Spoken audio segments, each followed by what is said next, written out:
Greg just said don't go on too long, so I'll try and make this a bit snappy. Robin's not joking, it's quite intimidating looking at all you guys in this massive room.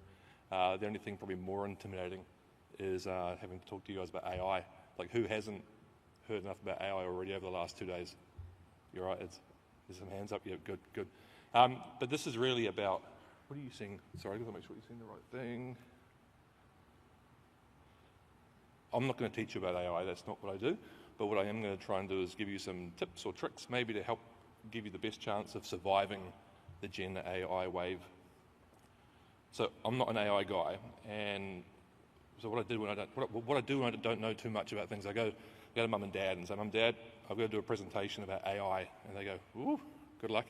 But we were talking about it over the weekend, and we kind of came to the analogy that this is just another transition in technology.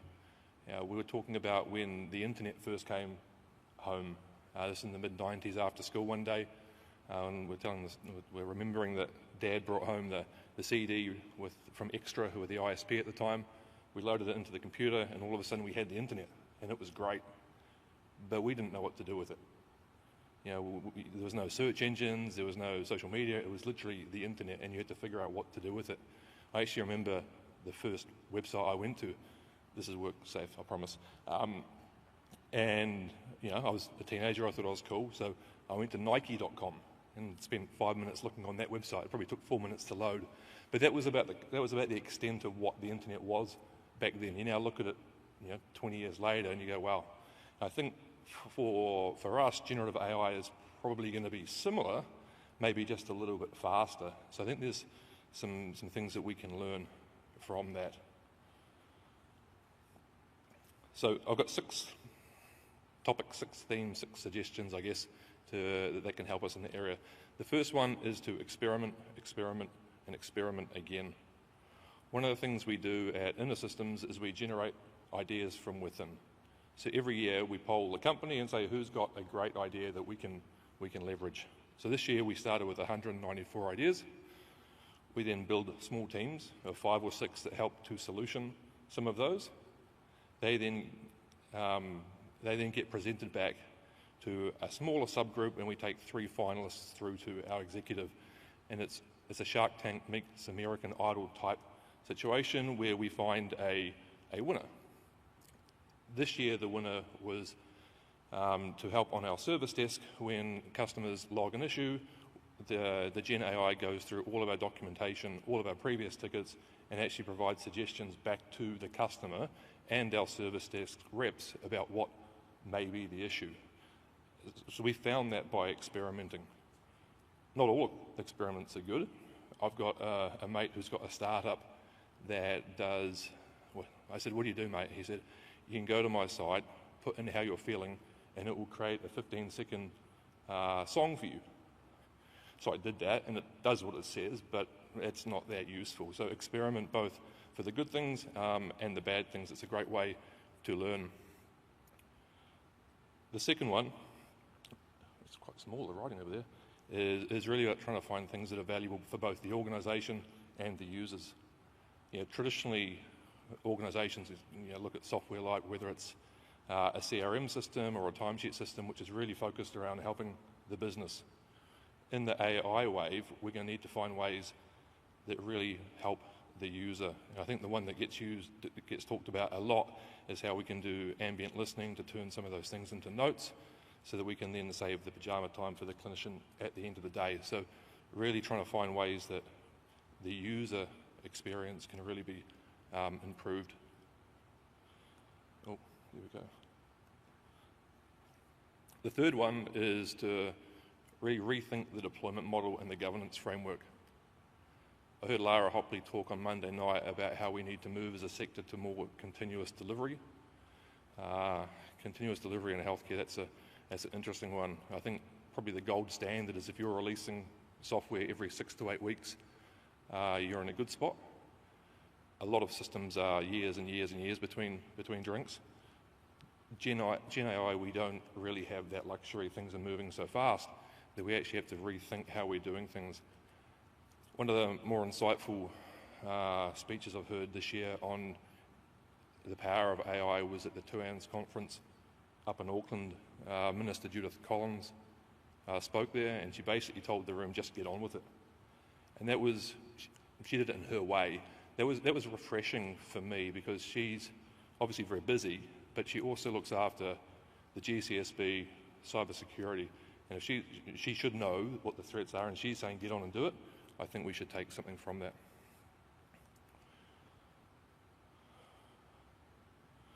Number 4, if we click one more time.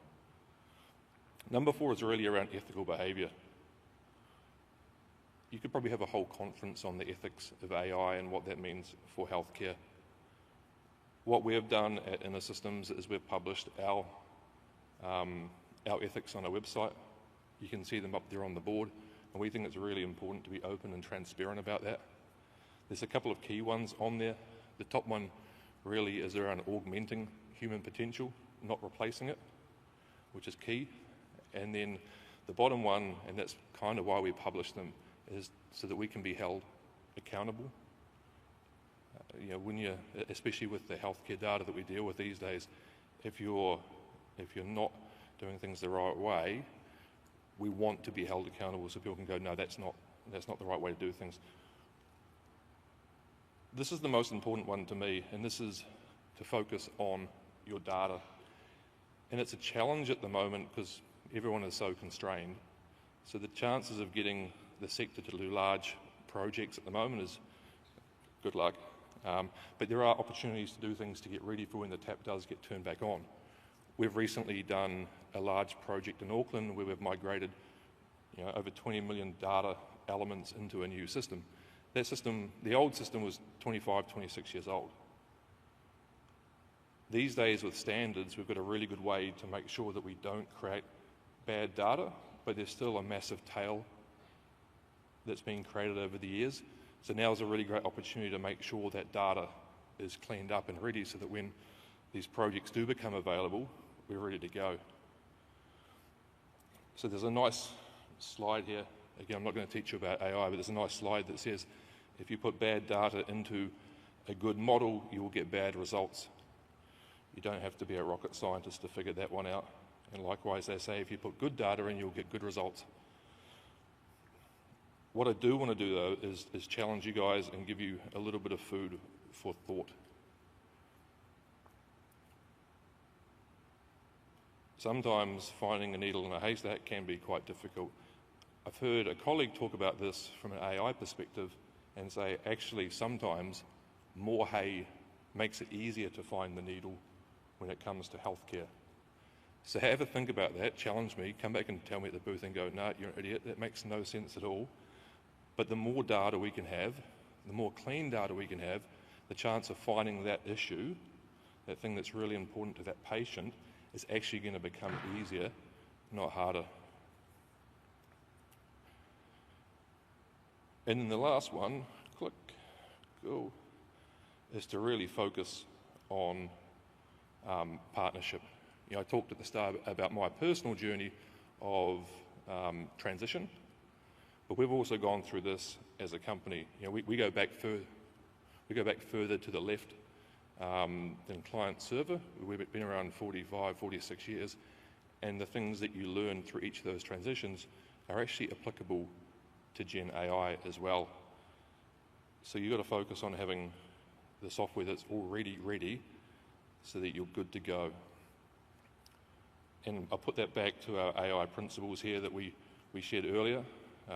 That's a really important thing in terms of building partnerships. I think you learn most from your partners when things aren't going well rather than when things are going well. Trying to find trusted partners in this AI space is going to be one of the keys to getting value delivered. And last thing, I wasn't going to teach you about AI, which is good, but there are some really good resources up here on the screens. These are not product pitches or placements, but especially Don's. Don goes through, he works for us, he goes through almost classroom type learning around AI right from the start. So grab take a photo of the QR code if you want. Really good resources so that if you come out of digital health, we can go, shit, everyone talked about AI, but I'm a bit too embarrassed or a bit too nervous to ask what it's all about or where the starting point is, go on there, have a look at it. It's really user-friendly. I've learned a lot from it, and yeah, should be some good stuff. So conscious that it's afternoon tea time, I think, so thanks for hanging in there, and good luck for the rest of the conference.